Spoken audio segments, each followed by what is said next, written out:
Welcome. My name is Kelly. My name's Jamie. And this is Fanimated, an animation fan podcast where we get a chance to geek out about our favorite animated media. And Jamie, are you ready to talk about the Owl House? I'm not. That's the problem. I don't want to do this one because if we do this one, then it's over. I know. We have to like actually be done with it, and it's finished, and I don't get to like keep looking forward to it. Gosh, it like hurts my soul. We've released so many Owl House episodes. I've done so many Owl House live streams, and yet here we are at the end. Yeah, I mean, I don't want to say goodbye to this like segment of my lifetime. It feels like, it's very bittersweet. Yeah. It really is, though. It really is like saying goodbye to an entire season of my life. Yeah, absolutely. There's a very it hit me when I was watching the finale for the first time, but then it was like, well, okay, I'm still gonna watch it next week with this other person, and then after that it was like, well, okay, but I'm still working on fan fiction. But then up till now it was like, oh, well, okay, but I still have the Fanimated episode, and after this it's just gonna be like, I feel like I just have to accept it at some point instead of dragging it out. I know, it feels more final now that we're actually recording the episode. And maybe that's part of why we've waited so long to talk about it too, is because like I don't want it to end, and this is not. Kind of that. I wasn't emotionally prepared. No, I don't think anyone's emotionally prepared.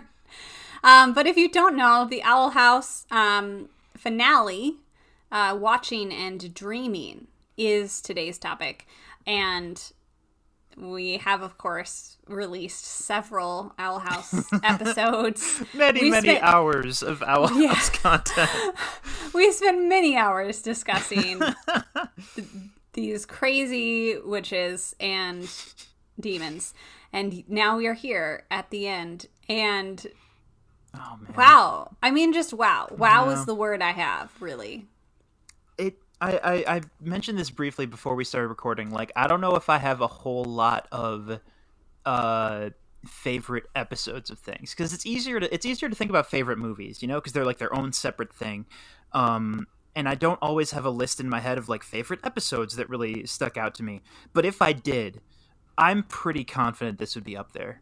I love this finale so much, and like the relief of having a good show ending that was not like a letdown in any way is incalculable. It's so good. It makes such a difference for a series, you know, whether that's a film trilogy or a TV series or a book series.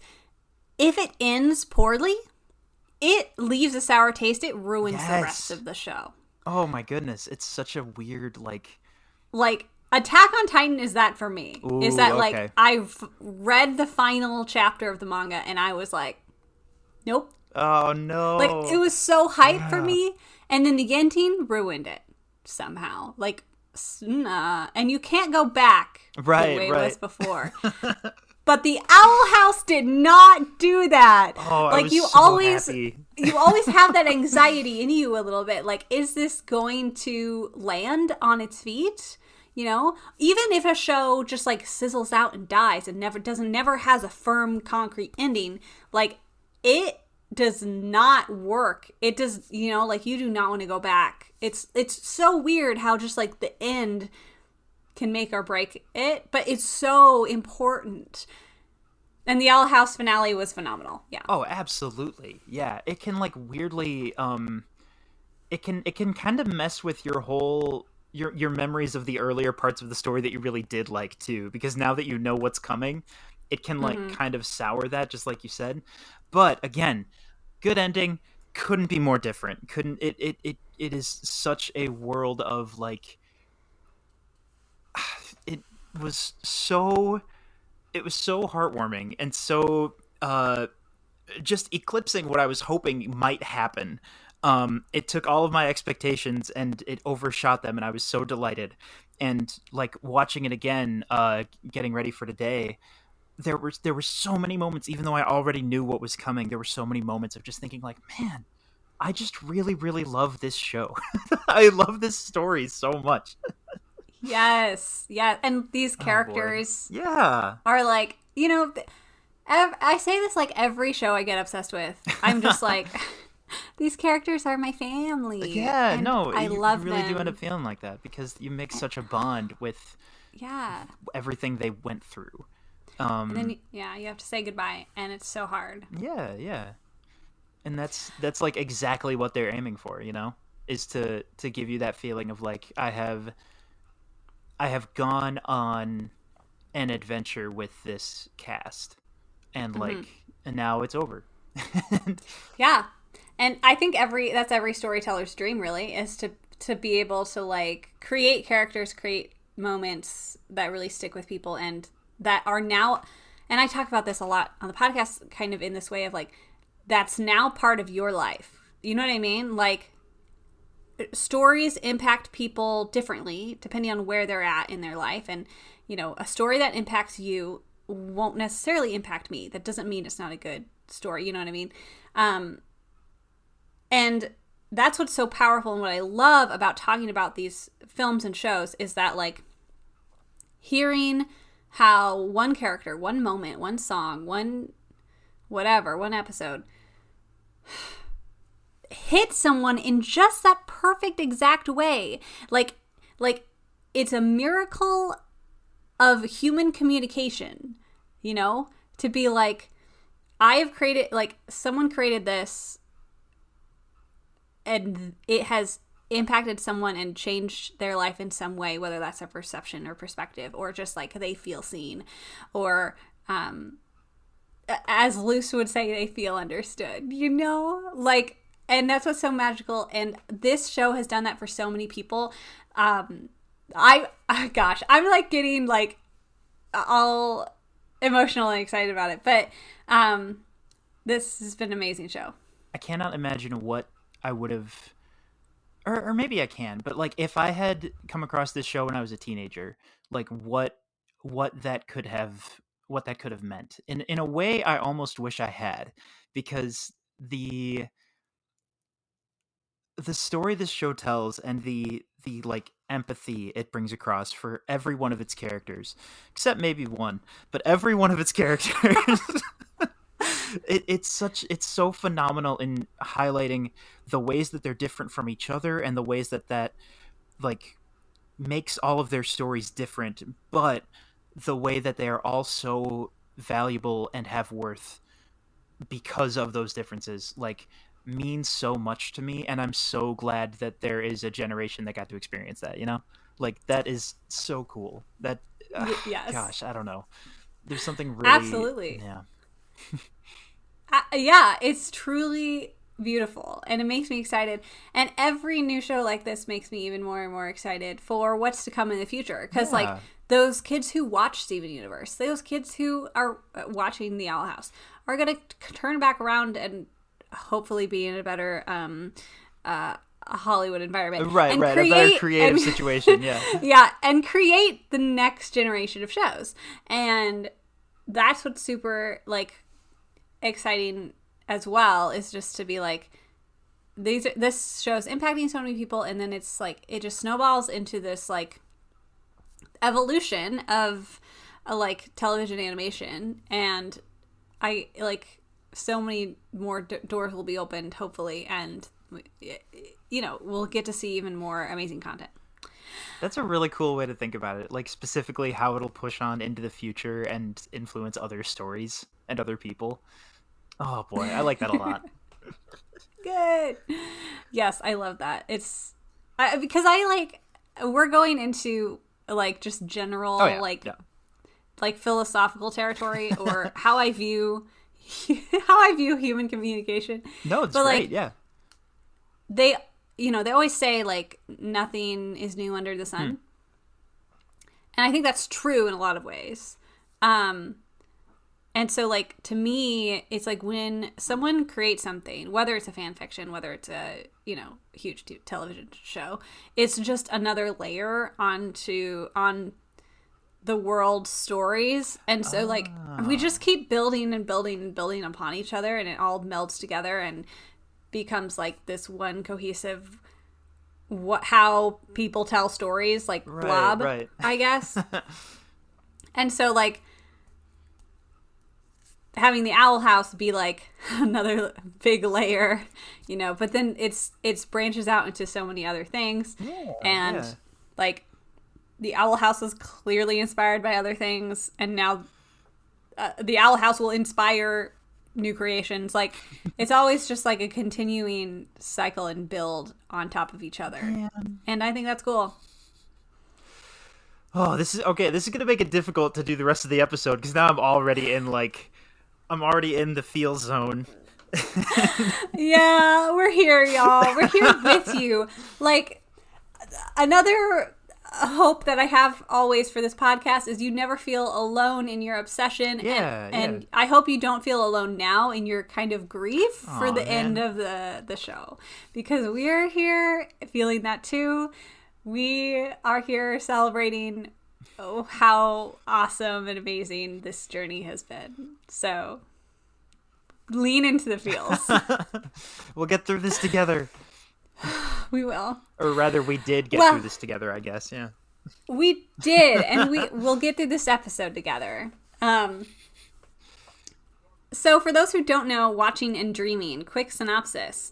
If you've been keeping up with our, you know, episode discussions, podcast discussions, our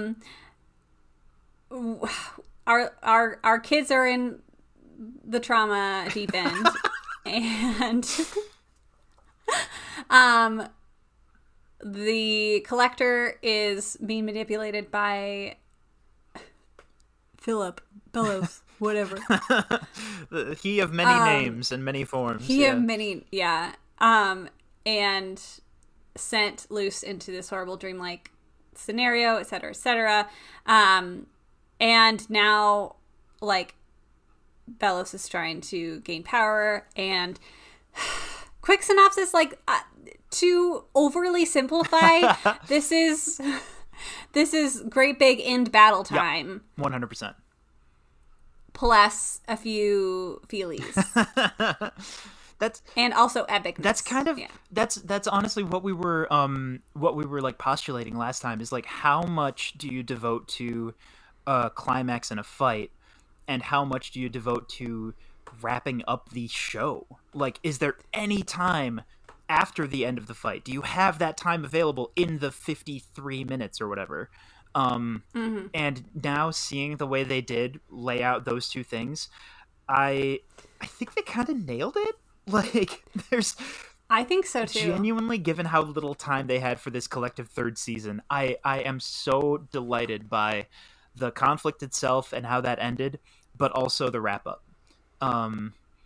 So I guess to start with that first part of the synopsis of, like, the dreaming stuff, can we start there? Yes. Excellent. So the nightmare for Luce is so dang interesting, because this whole thing like reflecting on her immense guilt that she's been struggling with since the end of season 2, turning that around on having that be personified through her friends was really, really, really a strange experience for me, because as I'm watching it, she goes through the first two of having, like, Nightmare Amity and Nightmare Willow, basically being like, this is your fault, like, I'm gonna fight you now because you caused all of this pain and suffering. And, like, I was like, I get it, and this is cool. I don't know if it's 100% landing, but then it got to Gus and Hunter, and I was just like, oh no, they got a little bit of a point though. This is rough. They do got a point. That was hard to watch. Like, there's a bit where I didn't even notice this the first time I watched it. The transition to getting into Hunter's spot of the nightmare is Luce reassuring Gus, like, no, don't worry, we're gonna get your dad back. We're gonna get everyone back. And Gus saying, oh, tell that to him. I didn't even catch that they're saying you can't get everyone back because Flapjack is already dead. And I was just like, oh no! Okay.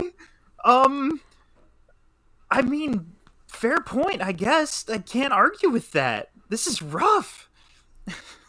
Flapjack's death is such a turning point and totally changed everything and like raised the stakes immensely. I really feel like that is at least part of the reason why Thanks to Them sticks out for so many people and is seen as like one of the best, most shocking moments of the entire show. Like, I think Thanks to Them is my favorite episode of the entire I series. buy it. I believe it. Yeah, it's incredible. Yeah. Oh, for sure. It's phenomenal as it's even just a standalone episode. But yeah, they really I don't think they do it in a cheesy or pushing too hard way, but they do make it like Flapjack's death a real thing that's a struggle and that everyone is mourning and everyone is comprehending. So I appreciate that. Absolutely, yeah. We saw a lot of the grief part of that in For the Future, and like even though this isn't literally Hunter because he's like some nightmare version of himself, like we're still getting that very real feeling sense of anger about it, right? And he makes a pretty wild connection that I hadn't considered, which is like, why do you get to have everything go right, including finally getting your own Palisman, when like me throwing in my lot with you resulted in the death of my first friend? One, that's horrible. Two, it made me stop and think, hey, wait a minute. Did Flapjack die only about a day ago for them? Because that's rough, man. Like that, because for us point. It's been like I don't know 7 months or something. We've at least had time. But the kids, I don't think so much. They camped out like one time in For the Future that I can remember anyway. But other than that, everything has been kind of clipping along at a pretty fast pace. So like that's not a lot of time to try to get over everything that happened, let alone be thrown right back into this bizarro world. And I know I could say this about every 5 seconds in this conversation, but it does make me wish we had more of the show so that we could delve deeper into those absolutely, emotions. But, right? Yeah. Regardless, they did a good job. Again, I've said this in like every past episode podcast discussion too, is that like I am so impressed with what they've done with so little time. Like this season is truly so good. Yeah. I know we've already said that. I'm repeating myself, but I just really, I am astounded, and I respect how they were able to make so much happen in three episodes. Yeah. But there's a really like the way I kind of think about it is like given the timetable of like how much time they had left to wrap up this show, because I think it was like, I don't know, partway through season 2 when they got the news, but I'm not totally sure of that. It feels like it would have been very easy to either not wrap things up in a satisfying way or not aim as high as they'd originally been hoping to and keep everything smaller. So you can still get the wrap up, but the story isn't as crazy or emotional, as intense as you were hoping. Somehow they did both. I don't understand how they did it. It's kind of incredible. It's really incredible. Yeah. Like, it still baffles my mind a little bit, and again makes the whole ending, the whole third season ending as a whole, like just that much more satisfying. Yes, did it. Was there anything else about the dream? Yeah, or the dreams, the other dreams that really stuck out to you? When Luce figures out what's happening because Amity misquotes the thing. There's a part of me that's like, I kind of wish she had figured it out on her own and not because of that. But then I was like, no, hold on. not entirely on brand for the thing that saves the day is Luce remembering that her girlfriend is a dork? I was like, actually, Yes. now that I think about it, yeah, that tracks. So on brand, so fantastic. Check. I was like, you know what? I cannot argue with that. No. Oh boy. I will say what was wild to me was that we opened this episode basically with King's Scream and his many dead siblings. Underrated, like, super turbo trauma that cannot be. I can't stress this enough. Bones everywhere, skeletons, skulls, and poor King has to face down the nightmare specter of what's his name, Bill, who seemed like such a goofy random weirdo at first. Then it was like, no, actually, he's a horrible person who's been hunting and killing the Titans, right? And there's no time to spend on this because we have to move along to the next scenes. But King is so scared, and just I'm so glad they woke him up like as fast as possible because that was terrible. I know. It's unbearable. King is my precious baby. I need the best. He's already been through so much in terms of like psychologically, what does it do to you knowing you're the last one of something? I will never get over the scene where he looks at the aisles as a whole and very quietly says hi. That breaks my heart every time. And like to throw this on top of that, just it's not fair. It's not okay. It's not allowed, and it is illegal. I'm declaring it so. You can't do that. Not allowed. No more trauma for King. But we do get finally after all of this time, the trio reunites, and it makes me so happy. Everyone has been waiting for this since. No, earlier than October was thanks to them, so it's even earlier than that. Last summer? They were anticipating it. Yeah. All of the fan art, such good fan art of Ida and King and Luce reuniting, and always made me so happy. And it was just like, when are we getting that reunion? And it was very good and sweet, and I love them. And they're a little family, and they're just they need to be together. I'm so glad, even though the squad did not get to be smack in the middle of the main plot for this episode. I'm so glad that Ida and King did, because bringing back the trio, I think that was a really good move in terms of not only bookending the show, but also like bookending the show's themes, if that makes sense. Oh, totally.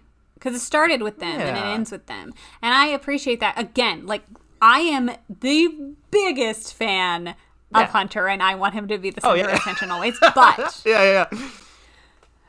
But but this show is about Luce and King and Ida. Yeah. And so I think they made the right call. Yeah. No, for sure. Obviously, we all wish there was more time for the rest of the gang, but it's okay. Because we got some pretty epic moments. 100%.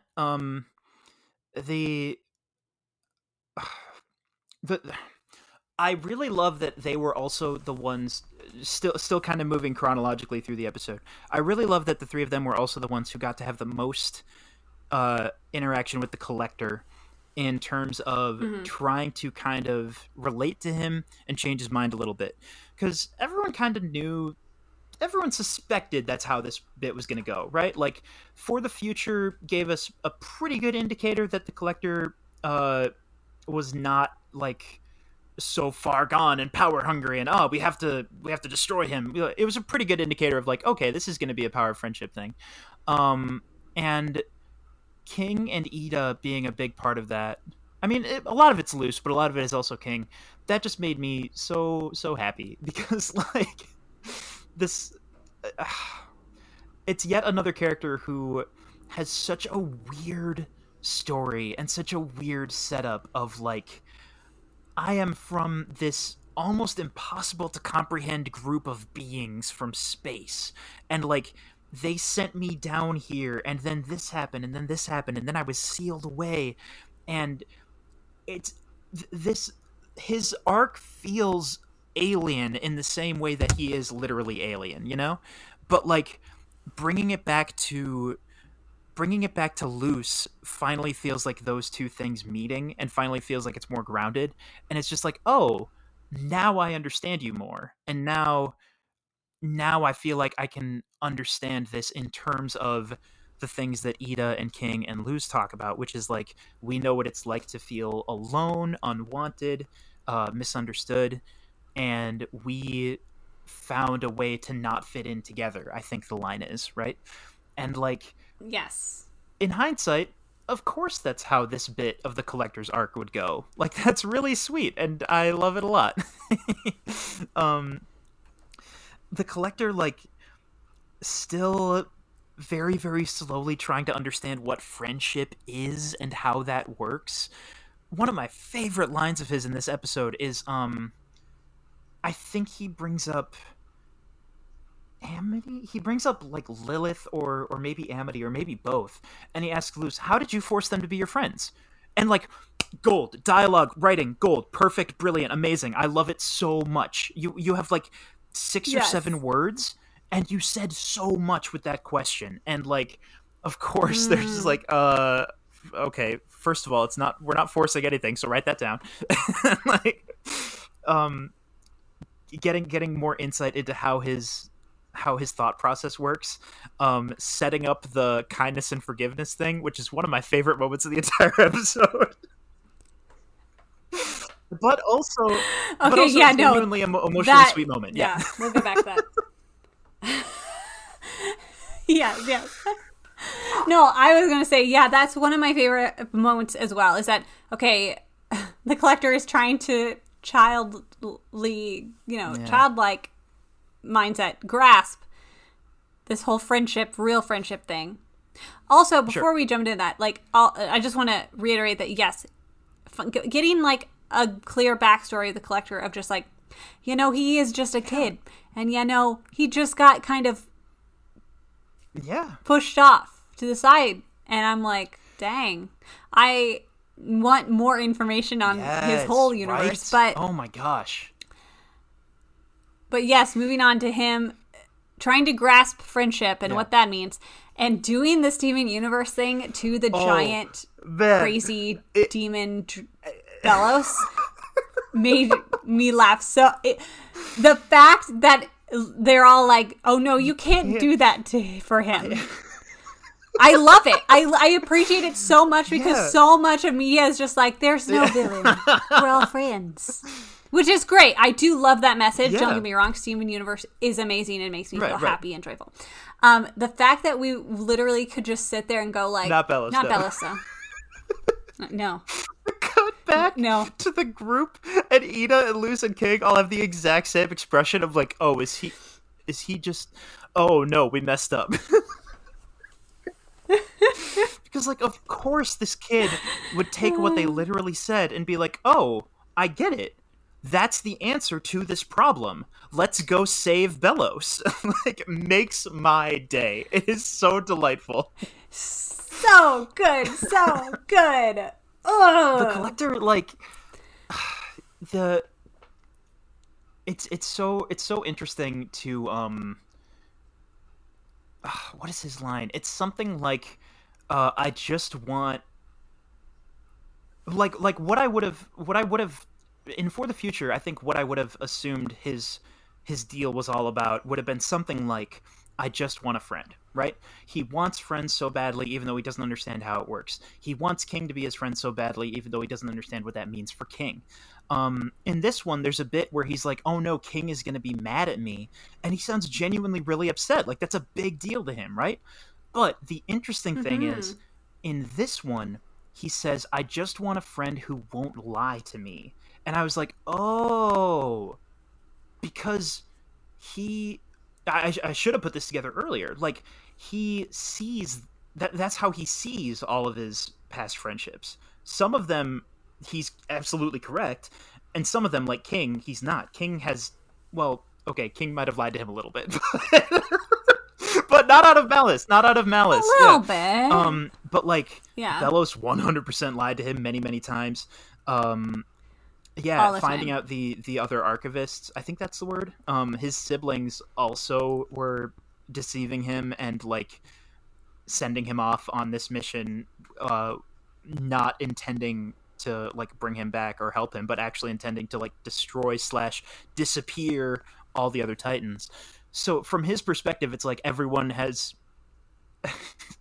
everyone has betrayed me. I'm fed up with this world. I'm gonna quote The Room, if anyone recognizes that. And like you kind of get it because from his perspective, he thinks King did that, and that just makes it even more tragic. Um, and I'm so glad that he is not lost and stuck in that belief for the end of the story. You know that they're able to reach him again. Yes. Oh yeah, definitely. And Yeah, I yeah. think they do a good job with that transition for him. And then of course, the Collector attempting to make friends results in Oh, very, very bad consequences. okay. And can I just say this whole sequence was beautiful and Yeah. I loved it. And I like loose turning into a bunch of little pieces of floating light yeah. and the Collector Yeah. holding on to it and just holding it. That Uh, that drove me to tears. The music that's playing during this scene is incredible. It is an absolute masterpiece. We get a third time that one of the trio is saying to the other two, I have to go away for a while. I don't know when I'm going to see you again. And like when she's like, I wish this has happened before, but I still don't know what to say. And then when she thinks she's dying, she's like, oh, I should have thanked them. And what kills me, and I didn't realize this at first, is because, oh, that's what Ida said to her back in season 1 when she thought she was going to get taken over completely by the Albys. She said, thank you for being in my life. And then at the end of season 2, King said, I'm so happy. What is it? I'm so happy? I'm so glad I had you as a big sister. So essentially, he's yeah. also saying thank you for being in my life. So like for her to bring it back with like, oh, I should have thanked them, just destroyed me, right? Um, I'm Oh. even though she doesn't die, and it leads into the next part of the plot. That's still, oh man, that was rough. Yeah, like even though like it was done well enough that there was still Yeah. part of me that wondered, Oh yeah, is yeah. Luce dead now? Or, like they, I think, because part of me knew like they can't kill Luce. They can't. But also part of me was like, they could, maybe. She went into Flapjack lights though, so I was like, Flapjack didn't come back. Well, I guess he a little bit came back, but not like as a character came back, right?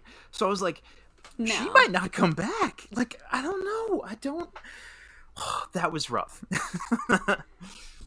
It was really well done. I really liked it. I also really love the very strong man. reactions that Ida and King, you know, like especially Yeah, the yeah, Ida yeah. like get away from me right now, kid. Like I can't control myself. I was like, this is going was down. So exciting. Oh my lord. Oh wow.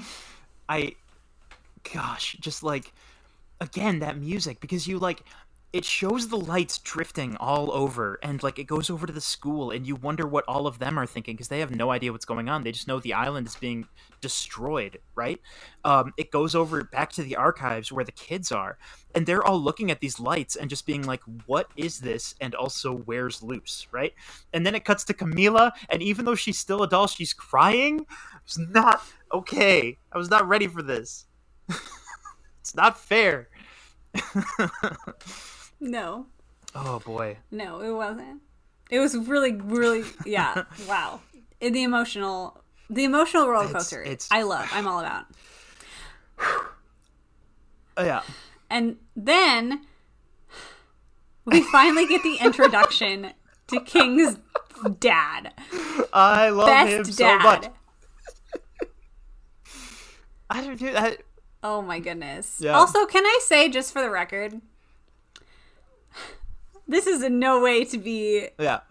disrespectful to the Right. father characters of the show. But for once, it's not all the moms that are dead. It's like all the dads are Yeah. Anyway, I just needed to point that out. But oh boy. no, King's dad seems like a cool dude. Once again, he does end up dying. Lord, okay. King's dad, and like no one knows what to officially call this character, and in the credits he's listed as Papa Titan, which is just the best. The introduction is wild because like Luce is in that weird in-between portal space, and she thinks she's sinking and dying, and somebody pulls her up, and you're just like, okay, who pulled her up? What could it possibly be?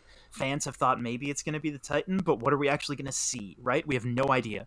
We see someone who looks like King. They appear to have a tiny hoodie in their eye. He's wearing one of like Ida style Bad Girl Coven t-shirts and sweatpants. And you're just, there's a good minute where I'm just staring at this character like, hey, what's happening? What is happening right now? What are we doing? I'm so lost. And he's just a chill dude. What's going on here? I love it. He's the big, menacing, crazy island. And he's just a dude. Oh, man. Just chill. Somebody pointed out, and I love this dearly, that a few episodes shy of the season 2 finale, Steve, of all people, has this random line where he's looking out at the sunset and he says, you know, maybe the Titan doesn't even know what he wants. Maybe he's just some guy. And, like, I don't know if that counts as proper foreshadowing because the Titan's not just some guy. He's still hugely important. But he does give off vibes of just like, nah, I'm just a dude. Like, when he realizes that he's dying and they're running out of time, what he says is, ah, dang. I love him. He is pretty chill about his inevitable demise. And not even a demise, it's the being your power being sucked away from you. Like, for good this time, we think. Terrible. And like, yes, the balance of, he seems so casual in some ways, but this scene is so vitally important, but he also clearly cares about King so much. There's a bit where he holds up one of the little viewing portal things, and he's like, at least I get to check in on my son and see the people who have been so kind to him. Aww. I was just like, I'm gonna cry. I was laughing 30 seconds ago at your shirt, and now I'm gonna cry. Like, you can't keep doing this. It's not fair. Yeah. Again, the roller coaster. Oh man, on point. So this is gonna be a really weird aside, and I know we're all about that on Fanimated, but like even more so than usual. The voice actor for Papa Titan happens to be named Aaron Hansen, and my jaw dropped when I saw that because he's an incredibly skilled voice actor. Love the guy to death. Tons and tons of work and animation stuff. He's really impressive. He's also one of the dorkiest, most ridiculous gaming YouTubers I'm aware of on a channel called Game Grumps. So I've heard this man go on like long expletive-filled rants many times about the dumbest subjects imaginable. And it is so bizarre to see him show up in the 11th hour as like, I am the god of this world.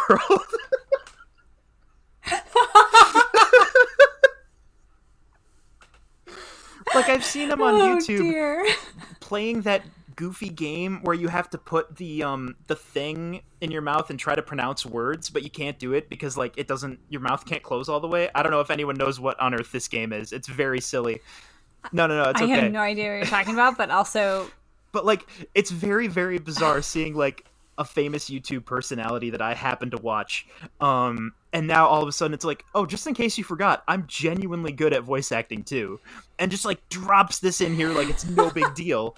I was blown away, yeah. No big deal, yeah. I'm such a big fan of that this. That is so cool, yeah. It's always fun. Yeah.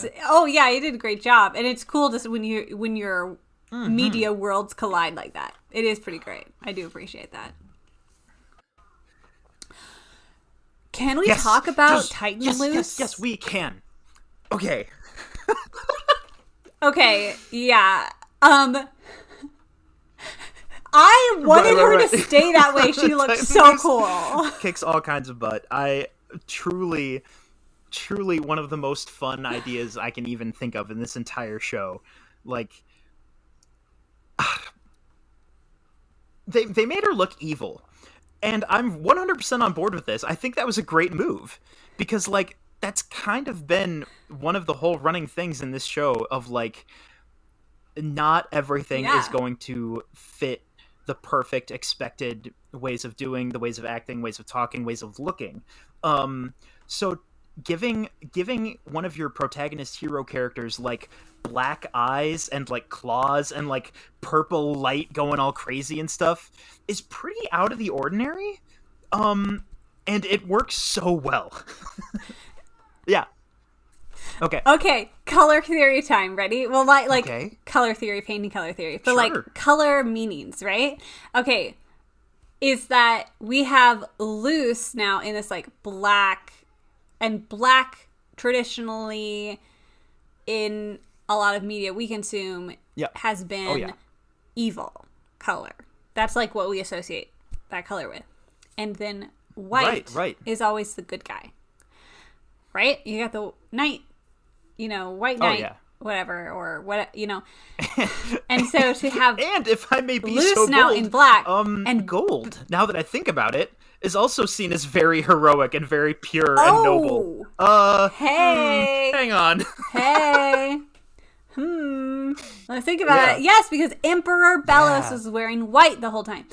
And Hunter was wearing white and gold as a golden guard. Like, to switch them out super completely is like super great. And like you said, I love that this show's consistency is all about like the weird and disgusting and kind of horrifying are the good things. You know what I mean? And it's like, yes. I like, let's 100%. Switch up the view. And so Luce as Titan Luce it's so looks fun. Incredible. Like the character design is on point and I love it so much. It was one of the most jaw-dropping moments of the whole episode, because like what he led up to it with, what the Titan led up to it with, was saying like, I'm gonna give you some of my power. I believe is what he said. And like, we don't know what that's gonna mean. We don't know what that's gonna look like visually. That might just mean Luce coming back in the same outfit as before, but like she can do a cool laser thing. I don't know. We have no idea. So like, there's this buildup of Bellos bringing the giant hand down on the others, and like there's an explosion of light, but we don't know why. And then there's like all this smoke, and of course it's like dragging out of like, oh, what's it gonna be? I don't think anybody saw this coming. Like some kind of like feral, like so ready to absolutely throw down Sailor Moon transformation, except instead of being like pretty and sparkly and cute, it's like I'm a monster person now. 10 out of 10. This is incredible. I have claws and I'm fangs. So here for this. And oh my goodness, watching her like having Ida help her with her spell circle, having King help her with her Titan powers, like it was so cool to see them all come together for this final like big showdown. It was so good. Because she's a human, so she's never gotten to actually cast spell circles before, and Ida's like, this is my moment. Yeah. I will also never stop being 100% in love with the fact that Luce is incapable of saying something cool. It's my favorite running joke in the entire show. Whenever the moment is dire, whenever the situation is bleak and we need someone to be a hero, we can count on Luce Noceda to not say something cool. Never. It makes me and so she happy. Never will. Yeah. And we love her for it. Yeah. Oh my gosh. And again, we had our big, epic, $1 million animation budget moments, which just makes my little nerd brain so happy. It's just one of the most fluid, one of the most exciting, well synced up to the music. Like everything about it could not be more effective for this final fight scene. Like all the stakes have been raised in every possible way, and like this is more than I could have hoped for in terms of an Owl House final fight scene. It truly is something else. And Absolutely phenomenal. Even just the setup of it is fantastic because once again, I wish I had caught this myself, but somebody pointed it out. When the Titan says, like, oh, we're almost out of time, like, I'm gonna give you some of my power. And Lucy's like, wait, really? You think you should? Like, why me? And he's like, well, you're here, and you seem like you'd be good for the job, but I can't do that unless you choose it yourself. And that was something Ida essentially told her way back at the beginning of the show, when there was that whole thing about prophecies and like, oh, there's a mystic quest and it's been destined, da da da da. And at the end of the episode, Ida is like, I mean, yeah, everybody wants to believe that, but if we sat around waiting for it, we would all die waiting. So you just have to choose yourself. Yes. Yeah. Oh man, Yeah. that does come Yeah. all around. Thank you for mentioning that, because like I really love that message as well. Is that like things aren't just going to happen to you. You have to sit down and decide for yourself what you want in life, and you have to take steps to achieve them. Not that you can achieve everything you dream, but that you can, like, it's Right. certainly never Right, going to right, happen right. if you just sit there. That is such a, I don't know. It's a very nuanced way of looking at the message of like, believe in yourself, believe in your friends. You can do this. You have like very positive messages like that. It is. I don't think it's the opposite of that. I think it's a perfect counterbalance to it. Of like, all of those things are still true and still extremely important, but we're also gonna flesh it out with this thing that really helps avoid some of the pitfalls of like, you know, not doing it, not just going out and trying to accomplish the thing, you know, because at some point you still do have to choose yourself. And I love that way of wording it so much. Yeah. So much. And like so many fantasy, again, this show just, it turns the fantasy tropes on its head. And so like to be like, it's always this person is destined, prophesized, etc. And again, for Luce is just there and willing, right? And like that is huge. And that's huge in life too. And I've been thinking about that a lot. Like honestly, most of success, or again, your version of success, you have to define success for yourself and don't accept what the definition of success is for other people. But your success is determined on you showing up. Just show up. Not that we can all show up all the time. Like I get that too. Like we need to not show up sometimes for our own health and sanity. But like just being there and being like, nothing's gonna happen if you're not there. I don't know. It's just a small little thing, and sometimes I've been thinking about that myself a lot recently. It's just like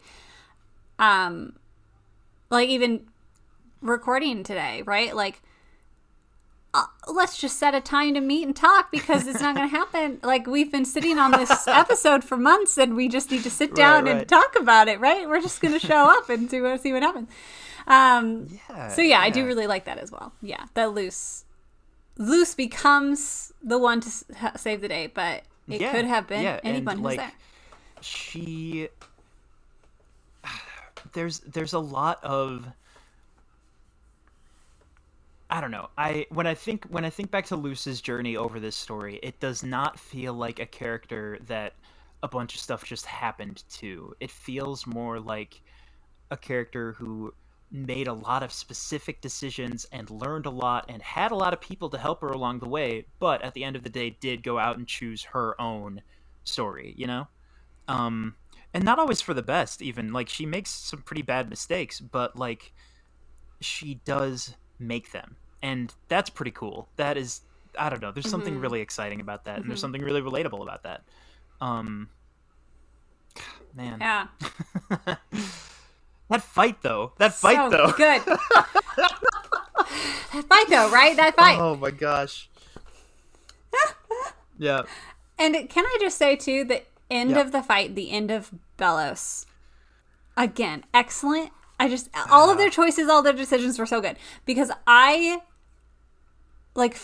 Philip has been one of my favorite characters in this entire show. And for him to try that one last ditch effort to manipulate was just so juicy. It was so juicy. And I love that Luce couldn't do it, but then Ida and Rain and King were like, well, we'll smush him into bits. Anyway, so all of that little... so good. And like he tries to reach out to her humanity, and it's just like, I want to write multiple essays on this scene. Okay, he appeals to her humanity in like the most inhuman way, which I find so interesting. Because like he lies, then he like appeals to don't you want to make peace, don't you want to be a noble and just hero and make friends with everyone instead of killing, and then he just starts insulting her like you're gonna be just as evil, just as unforgivable as all those witches, and then finally he appeals to her humanity in this gross, awful way of we're better than this, we're better than them, effectively, we're above all of this, right? And sometimes I wish she had said something to counter that, but I also really, really love that she just refused to say a word because somebody else pointed this out online. I wish I could take credit, but Bellows has always talked about how he's the only one who can talk to the Titan. He's the only one who understands the Titan. And even though that is a lie, right now Luce is the Titan and she does not say a word. And that makes me so happy. Oh boy. And then the other three just come by and start like kicking him into the mud. There's like no hesitation. Yeah, I appreciate that a lot. No hesitation. Zero hesitation. And again, going back to Bellows cannot be saved.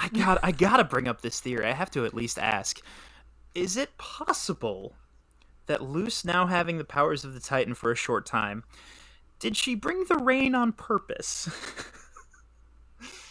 Yeah, me too. Oh, I have seen. Yeah, maybe you were the one who pointed that out. But like, I don't know.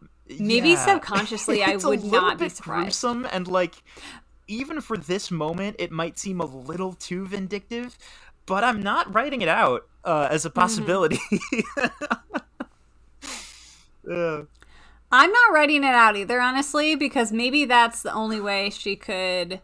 Because like, she couldn't go ahead and like, actively kill him. But maybe that's her subconscious, this needs she definitely chose not to. So she's rejecting everything he said, but she does not step forward and kill him.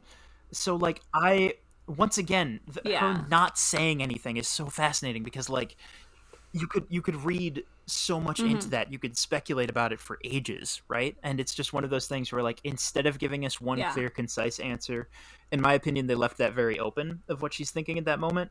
And I love it a lot because I'm just going to be wondering about it forever. So good. Yeah. Before we get to any ending epilogue things, can I also just mention how per our last discussion on the Owl House, when I watching and Dreaming for the first time, and I saw Bellows head straight to the heart of the Titan, I was like, no. I was like, no, he's not gonna. Is he gonna? Is Jamie Krause what does this say? Right? Oh, let's see if I'm reading that right. It says, I was right.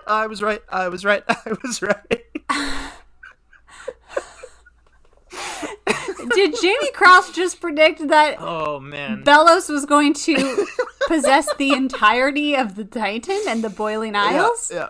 The theory that I will mention, by the way, I completely rejected and thought was absolutely ridiculous.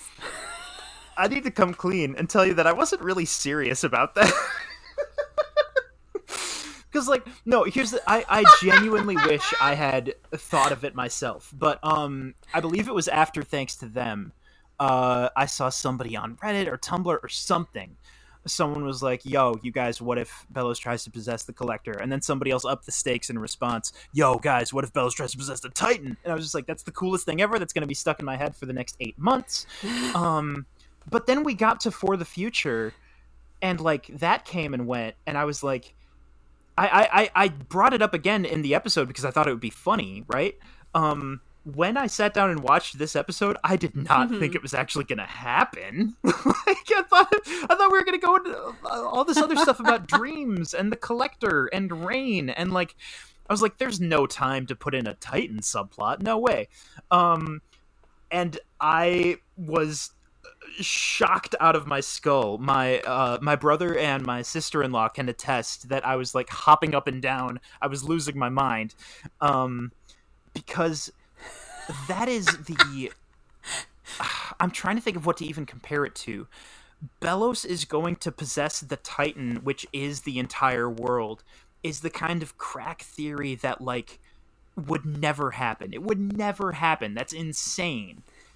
And then we get to the end of the show, and I picture this like writer's room, right? Like I picture Dana Terrace and the rest of the crew, and I picture them being like, okay, guys, what can we do to make this memorable to a legendary degree? Like, what is the biggest thing we can do? And I'm sure it didn't happen this way, because they probably had this planned out long before now. But I still picture it anyway, right? And they're just like, yo, everybody sit down. What if Belos takes over the Titan? And everyone's just like, yo, give him a raise. Or probably not, because it's Disney, but, you know. God, that was truly something else. Yeah, I was also losing my marbles because I did not take you seriously for like 1 second. And yet here we are on Fanimated saying that Jamie was right. Jamie was right, everybody. Oh, man. Jamie, congratulations on being correct. So here's what kills me is that while I was... So like this time I'm watching it, right? And this time I'm ready for it. So I'm like waiting to see... I'm paying attention, like, how does Belos figure out this plan? Because the first time I didn't know it was coming, so I wasn't looking for that. And this time I'm like, how does Belos figure out this plan? And the inkling of it starts when the Collector tells him, my powers don't work on King. He's a Titan. And then he starts waxing eloquent about, like, oh, all the Titans, they have all these crazy powers. They're, like, some of the strongest magic users in the known universe. There's something that I can't affect, right? And Belos very clearly starts scheming, and he's got like his hand on his chin, and he's got all these ideas. And in Rain Whisper's very chill, casual voice is just like, "Oh, I just had an idea." But what kills me is the beginning of that conversation is the Collector saying, "Nah, my powers don't work on King," and Belos saying, "The dog." Like we've gone through this entire show. And the main villain thinks King is a dog. I was so delighted. I was like, this is the greatest line in animation history. This truly makes my day. That's also such a human thing to comment on. Because like in this world, of course King is a demon. But Belos is the one who would say the dog. Yeah, absolutely. It's just like, oh my gosh. Hunter must have somehow caught some of that dumb gene, because like, he calls King a rat. Yeah, a lot of it. He calls King a rat multiple times. He calls him a dog. I think he calls him a bird at one point.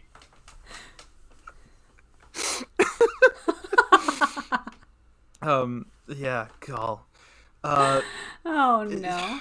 The realization that they were going to do that and that it was going to be Belos Titan is so insane.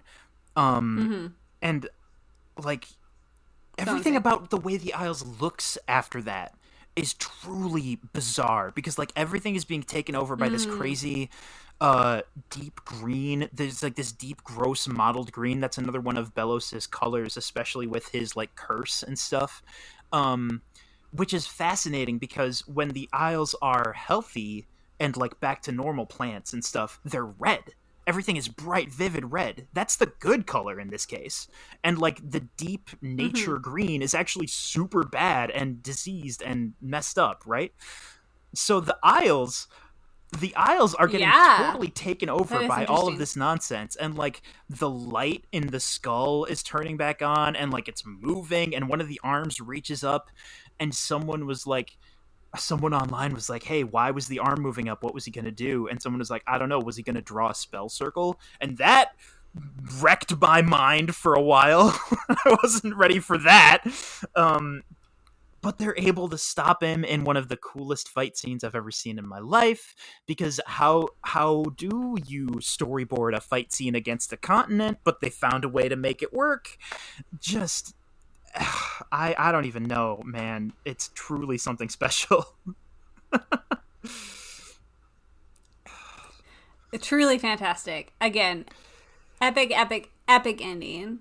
Yeah. And we're going to move on to the epilogue, and then I do have some other final questions for you, as this is the finale of the show. Rain Whispers is just a VIP. What a cool, interesting character that we have previously talked about how fun and weird they are, but now I gotta give props to how mad strong they are.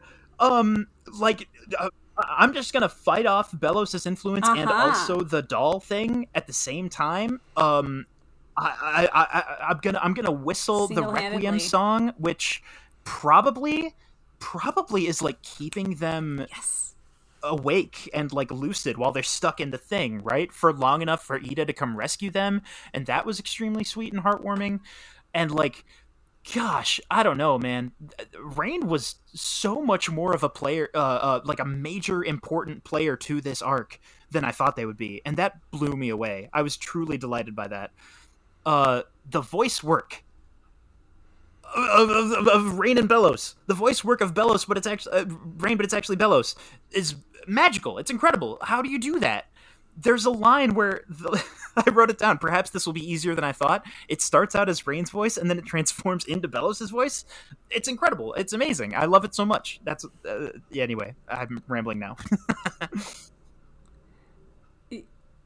No, possessed Rain is crazy, and also, even though it sucks that Rain got possessed, it is like, yeah. Rain has some screen time. Absolutely. Unfortunately, it had to happen this way. Unfortunately, yeah, so good. Okay, yes. And so we get a really quick wrap up of where everyone's been at, and I mean, barely any dialogue, just a quick run through of all the characters, seeing them in the future, a few years in the future. Luce is going off to college, and the college just happens to be the institution that Ida now is the headmistress of. And Luce is continuing her journey and learning magic, and we get to see everybody, and there's so many people to talk about, so many characters. Like, there's so much going on in that epilogue. We cannot talk about everything. But, like, just to, like, start off, one of my feature favorites, as we talked about Rain, Rain just looks awesome and is helping, like, you know, with many others, trying to get the sigils off and all those things. And I really appreciate. I don't know. Rain just looked cool, and I wanted their outfit. So I can't say enough good things about Rain. All of the fighting stuff was dope, but seeing them happy and like mostly healthy in the end was also just incredible. The scars are still there, just like Hunter, but also I believe everyone was thrilled to see that their talisman is okay. Because I believe they did smash the violin at one point to like try to stop Bellos. Yes. And everyone's just like, oh, thank goodness. Okay. No, it's okay. The talisman's not dead. Everything's fine. God. One catch-all for like most of the characters, just in case I forget really important ones, is the theme seems to be that literally every character we've gotten to know is choosing what they want to do. As far as we can tell, everyone seems to be chasing their own, be it hobbies or schooling or careers or construction projects. Everyone is doing something, and like 99% of them are different than what we saw in the show.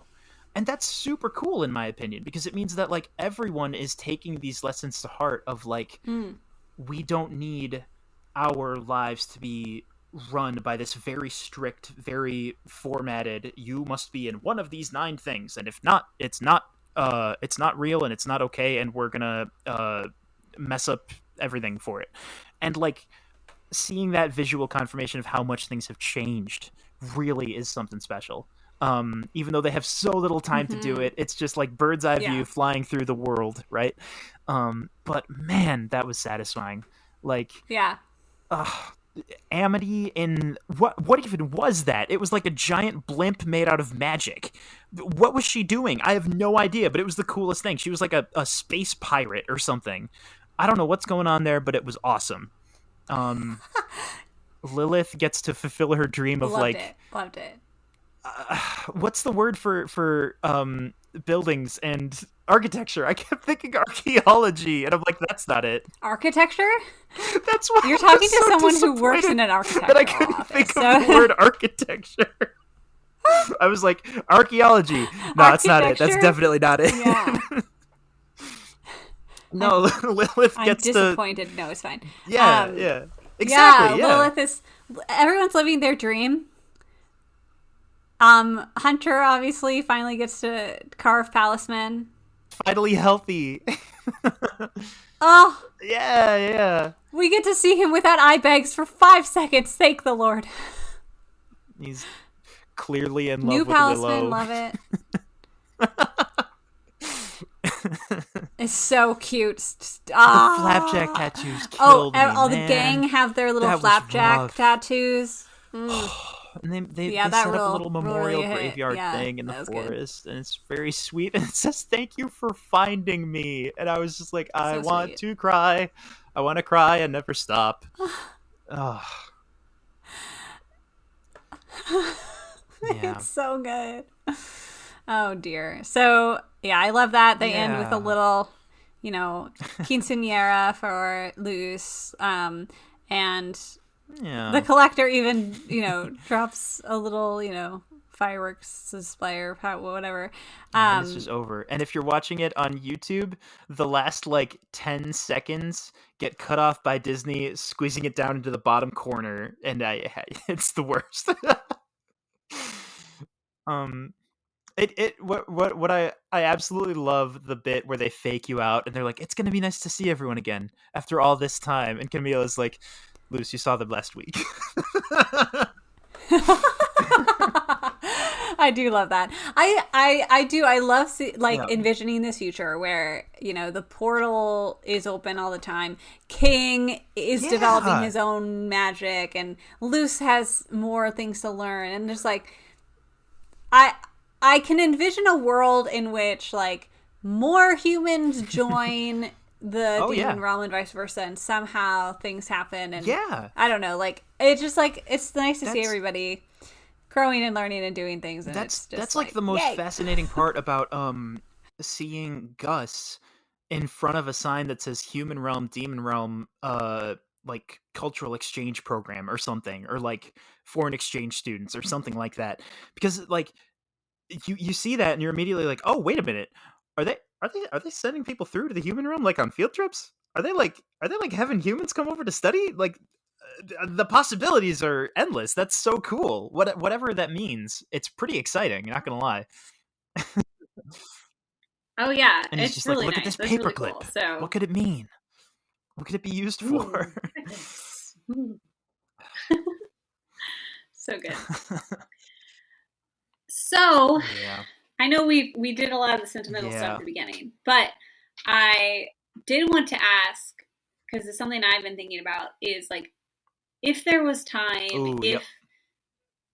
like what are the mysteries or the things you would have wanted to see more of Yes. in the show, or things that weren't answered for you, or whatever it might be.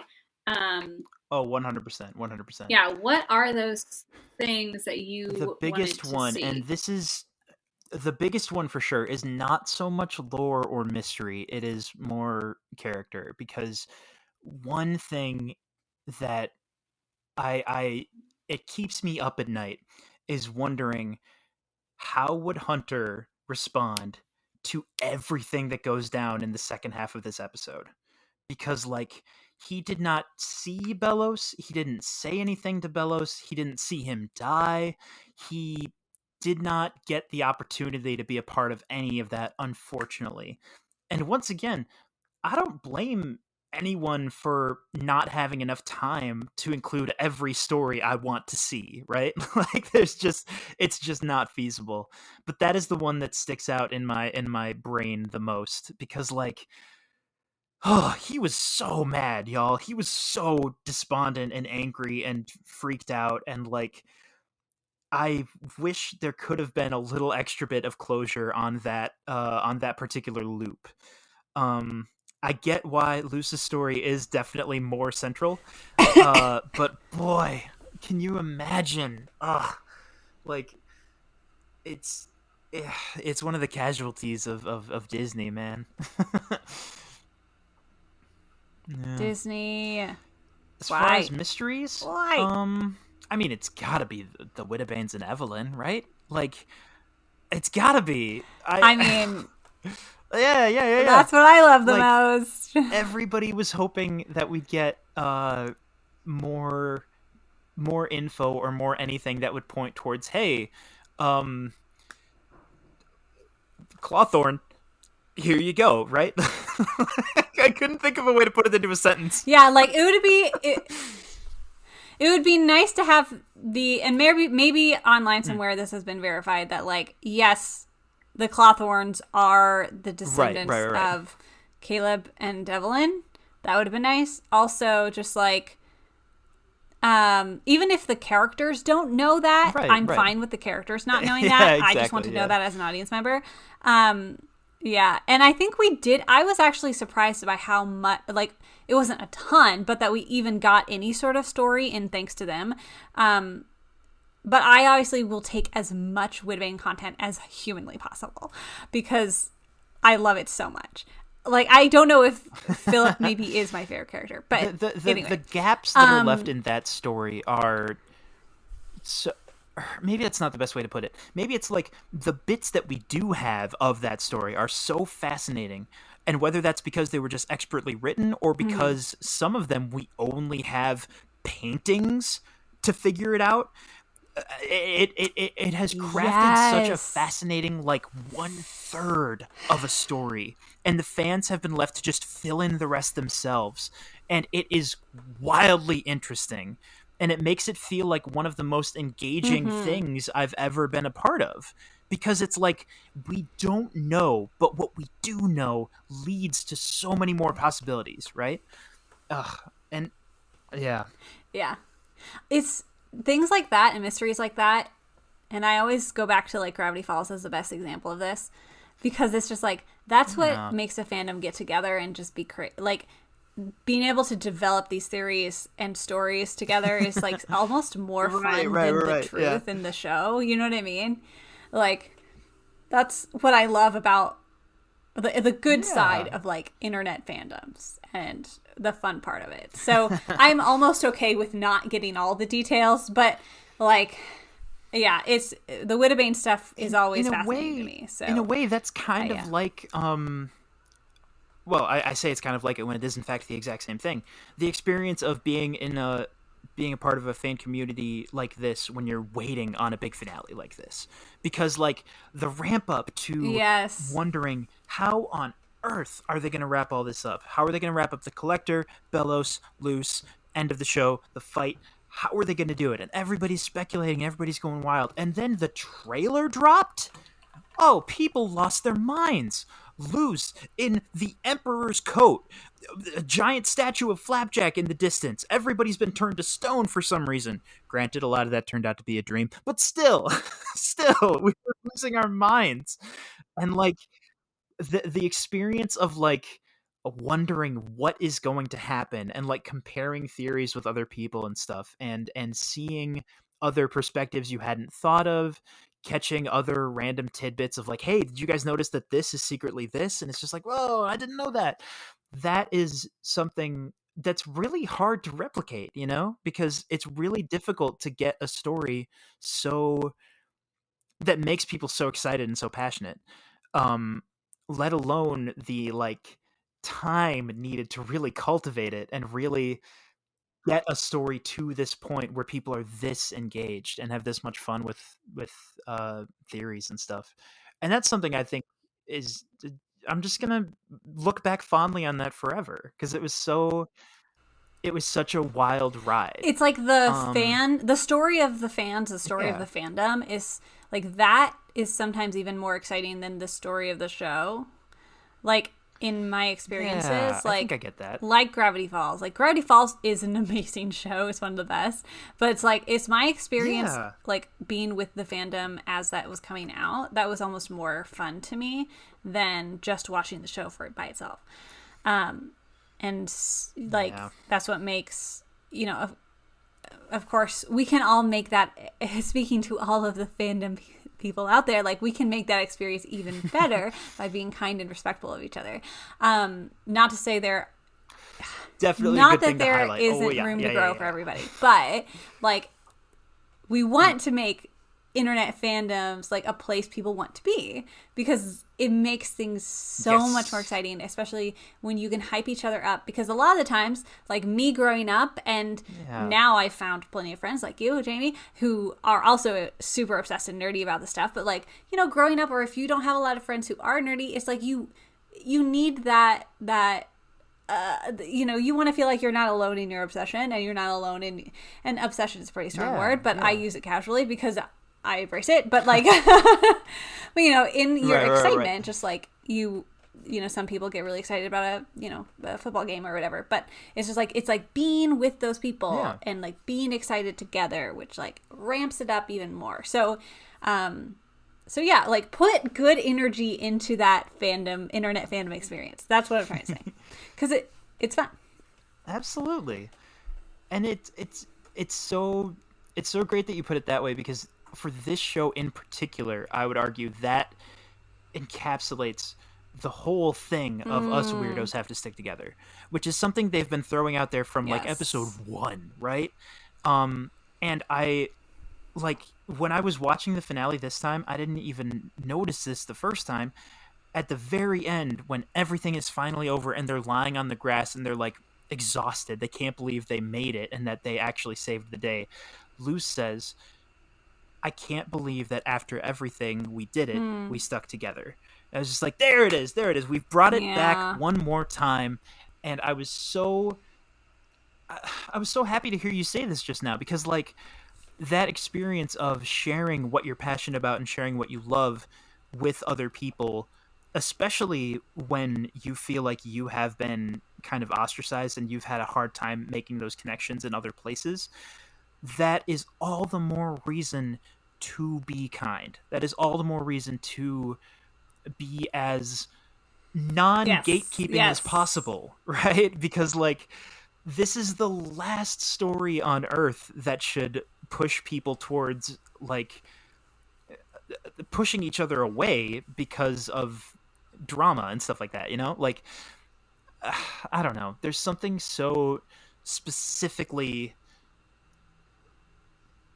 about this show. There's something so specifically like embrace what makes you unique and weird and quirky, but also reach out to people and like make your community a place where other people can feel exactly. that too, you know? And that's the vibe I got from Ida. That's the vibe I got from like Luce as she grew up and as she became more confident in herself and her friends and everything she'd learned. Like I don't know, man. There's something really special about that. And yeah, just the way you put that really knocked something loose in my analysis of this show. It's like our experience of the show is also our experience of being fans of it. And us weirdos absolutely. have to stick together, y'all. It's huge. It's huge. It's such a wonderful thing to keep in mind. It's beautiful. That's the show. That is at the Owl House. We did it. I think we did it. We did it. I think won. we done the did Owl it. We House. just talked about all of the Owl House things all the time, and yeah, it's been really special. Yeah. And now that we've gotten to the end of the Watching and Dreaming Fanimated episode, I can finally say, this episode is garbage. Hootie has no voice line. 0 out of 10. No! Do not watch. You're right. Complete disappointment. Oh, no. Hootie. No. No, but like, I was just thinking the only reason that even popped into my head is because I was thinking about the end and I was like, is there anything I really wanted to hit that I haven't talked about yet? And for some reason I just pictured the bit where Hootie comes back to life and he's got like makeup and giant eyelashes and sparkly eyes. The Lilith Hootie friendship will forever and always be top tier. Yeah. Oh, they're wonderful. I can't get enough. I truly can't. Like I know I've said this before. I am a Hootie fan. I love Hootie. I know he's weird. That's what makes him wonderful. I am Lilith in this scenario. Hootie and Lilith are like the most bizarre dynamic because Hootie is just this insane force of unexplainable chaos, and Lilith is like very straight-laced and proper, and for some reason she looked over at this feral thing and she was like, I think I want to be best friends with you, and no one can stop me, and that's fantastic. Just how it's gonna be. This show has just been a blast, and I'm sure everyone agrees that the Owl House has had a very special place for them, and like let us know let us know what the Owl House means to you. I'd really love to hear that, and what your favorite episode is, because mine is thanks to them. Yeah. Oh, excellent.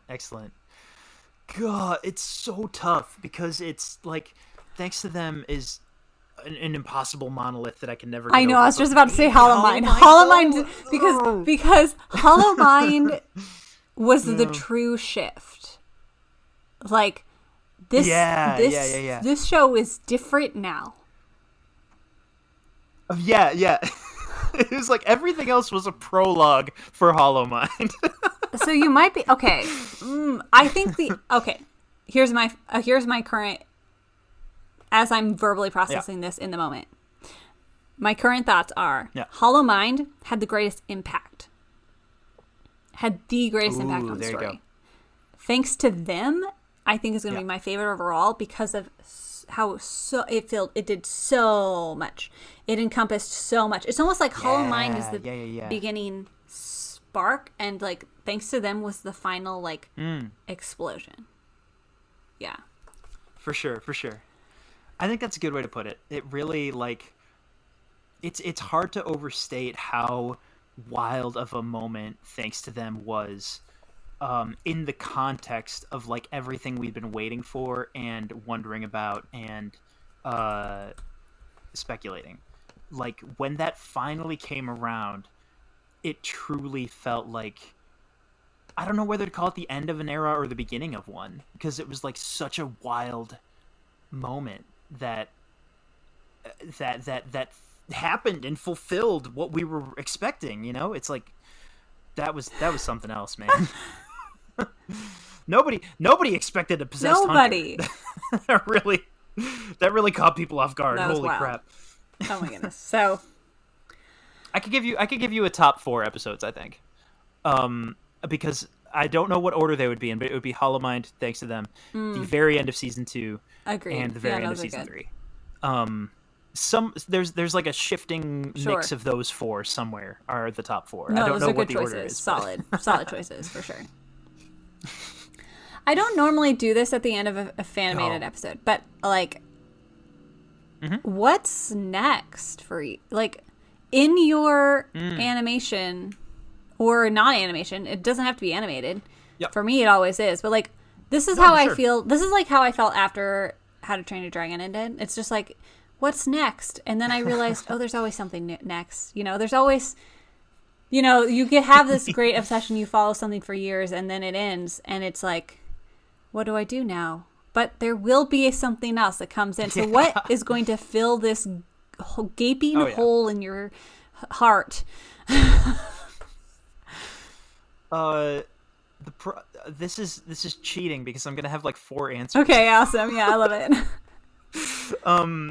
one is just fan fiction. Let's be real. Yeah. I Yeah. have one story that I'm trying to hurry up and finish, and I keep getting distracted by writing down pages and pages and pages of notes for a different story that I cannot stop outlining. And I need to hurry up and finish the first one before I can get to the second one. That's not how fan fiction works. Don't you know that? Oh yeah, 100%. And then maybe I will finally put aside the Owl House for a bit, but not until those are done. So I'll be here for a while. Where can listeners find your fan fiction? Oh my gosh, can we do this? Yeah, no, I mean, you feel uncomfortable about it, you don't have to share, but like you can. No, that rocks. I just feel I feel like weirdly selling out if I tell people not to at all. read my stuff. Our listeners are people who will want to read your fan fiction. Gosh. Jamie is one of the best writers like I've ever had the pleasure to read, and what the heck? You can't just say that. It's true. Like, and I'm not saying that just because you're my friend. Like, you genuinely are hilarious and like emotionally poignant, and I really appreciate it. This is so unfair right now. You can't just spring this on me. Bang, bang, bang. Have a whole bunch of compliments, Jamie. Ha. Man, I was okay. All right. All right. Where can we find you? On the archive of our own. Yes, exactly. My screen name is Obvious Ghost. I think I'm the only author with a similar name to that, so it should be pretty easy enough to find it. I'm really, really close to being done with one hunter-centric story, and I swear I'm going to start the next one like the minute that one is done, because I've got so much random crap written down already. And if I remember, I will link your archive of our own. But that's if I remember. That's so fun. Great. Okay, cool. I didn't know this was allowed. This is so totally allowed, Jamie. Oh, good. If you ever get a music website, let me know. I gotta get on that. Oh boy. Okay, so you're gonna write fan fiction, and what else are you gonna be obsessed with? Yeah. What else is filling this gaping hole in your life? I am I'm almost finished with Kaguya-sama Love is War. Yes. I finished the story proper, and then Crunchyroll started auto-playing what was listed as a season 4, and I got super shocked and confused, but it turns out it's essentially like you finish the final season and then there's a special movie, right? So it's only like 4 short episodes that are together the length of one movie. So I'm almost done with that, and then when I'm finished with that, I think I am finally gonna take your and Emma's advice and hop over to Fruits Basket, which is something I've been looking forward to for a while. So I'm really looking forward to that. I cannot wait. Okay, for those who who don't know, whenever Jamie watches something that I recommend, which is quite frequently, he gives me a play-by-play commentary in my Messenger app. And so I just get like I will wake up one morning from 28 messages from Jamie. And I'm like, why were you watching Steven Universe at 2 a.m? But at 2, exactly. But it makes my day. And so for you to be watching Fruits Basket for the first time is like a dream come true, because I will get to relive the entire show through your eyes. Yeah. Please check out all of my other content really on Fruits Basket. I've talked about it so much on this podcast and on the YouTube channel. I did I basically talked about every single episode of the last season on YouTube, so please look at that. That's the funny thing is that's one of the few things on Fanimated I've avoided, because I keep thinking like, well, if I ever want to watch it, I don't want to know the whole story ahead of time. So it's just like, I'll save that for some other day. And then at some point I was looking at my list, because everyone has a list. Yes. And I was just like, you know what? I'm not excited about these ones that are currently on top of this list. Let's put Fruits Basket up there. Let's do this. Yeah. It's happening. Yes. Yeah. Oh, I'm so excited. That is an excellent choice, honestly, Jamie. I mean, oh man. Yeah, I love it so much. It is. I can't remember my ranking, but it's one of my top 3 favorite anime, along with. Oh, that's right. Full Metal is first, and then it's either Fruits Basket or Vinland Saga. Those are my top 3 favorite anime of all time. Yeah. Full Metal. It's hard to topple Full Metal. That's. I don't think anything ever will. That's a tough especially one. Exactly. Now, because for me. I mean, not to brag, but it was my first anime I ever watched in my whole life. It's like, it also has that level of whatever you see. That's why it's like, okay, when you're a kid, everything was so cool because it was the first time you'd ever seen that story before. And I will say, like, non-biasedly, like, there is something special about Full Metal that is not, I don't feel like super replicated, but also it is your typical shonen. So, for me, it's always going to be at the top. Probably, we'll see if that changes. But Fruits Basket is also very special to me. For sure. One day, far off in the future, I will finally watch the latest season of My Hero Academia. Who knows when that'll finally happen? But it just keeps getting pushed back and pushed back and pushed back, and I'm just like, eh. I have given up keeping up with that show. It's fine if you love it, y'all. It's fine. It's a good show. It's fine. It's good. It's fine. It's fine. Because like I used to be like really excited about catching up, and now lately I feel more and more like that Willy Wonka meme where he's like, stop, wait, come back. Exactly. Well, here's the thing is that it'll always be there for you, Jamie. This is true. My Hero isn't going anywhere. If you have extra time to spare, I guess. Yeah. Well, and before I forget, Love is War is so funny. It's funny. Just one of the goofiest things I've ever seen. The premise is so goofy, and I love it dearly. Anyway, yes. Yeah. And this isn't a What You're Watching episode. Listen. This isn't a What You're... I was just about to say that.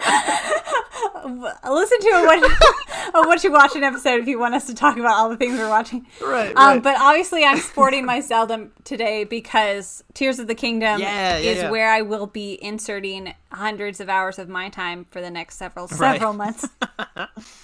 It's been phenomenal, and I love it. And I talked about that in the latest What You're Watching, and I have more things to say about Tears of the Kingdom that I will probably put in maybe a little YouTube video. So check that out. Speaking of, how about some outro? Thank y'all so much for listening.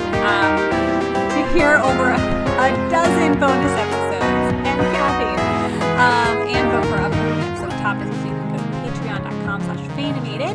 Thank you to everyone who already is a member of the Fanimated crew over on Patreon. You can follow us on Instagram, Facebook, and YouTube at Fanimated Podcast to stay up to date with all things animated. And don't forget to leave us a rating, review, or subscribe and like if you're on YouTube. And let us know what you want us to be watching next. What do you want us to talk about next? I love... Yeah, now that we're finally free. I'm talking about the Owl House. Because that's all that people have been messaging me about for a while, is they just want to hear more Owl House. Well, we did it. Here we are, delivered on Silver Platter for you. Oh, I don't want it to be over. The music is written by Jamie Krause. Hey, that's you. Hey, wait a minute. And the art is done by myself, and you can find me on Instagram and several other places at Cantor Draw. So, wow. I guess that's it. So we'll be back soon. I guess that's it. With more animation discussion. Thank you for listening to all the Owl House discussions we've already had. It's been a blast, a true pleasure. It's been a journey. Yeah. So we've made it. We're here. I was like genuinely moved when you mentioned that people were looking forward to the next Owl House Fanimated episode. That like was such a touching moment for me. I was just like, oh, people love this. That makes me so happy. Yeah. Us weirdos have to stick together, y'all. God, we have to stick together. Stay tuned and stick together. Yes. New inning. But in all seriousness, thanks again, Jamie. This has been fantastic going through the Owl House with you. Of course. Yeah. And on to other really fun, exciting things. There's always something to geek out about, and that's what we're here to do on Fanimated. Absolutely. Yeah. So we'll be back. In the meantime, stay tuned. And stay animated.